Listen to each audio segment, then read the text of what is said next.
A German zoo has chosen the names for its 4 lion cubs after receiving over 8,500 suggestions from enthusiastic fans. 7-year-old lioness Kigali's quadruplets at Leipzig Zoo in Germany have finally received their names after fans sent suggestions. After staff went through all the suggestions, they finally decided that the 2 female cubs would be named Juma and Jazeera, while the male offspring of Kigali and her 6-year-old partner Mayo will receive the names Kossi and Kian.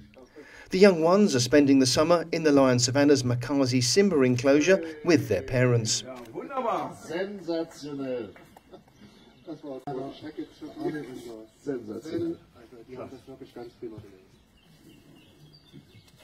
So, also damit hätten wir unsere 4 Löwenbabys jetzt getauft, 2 Kater und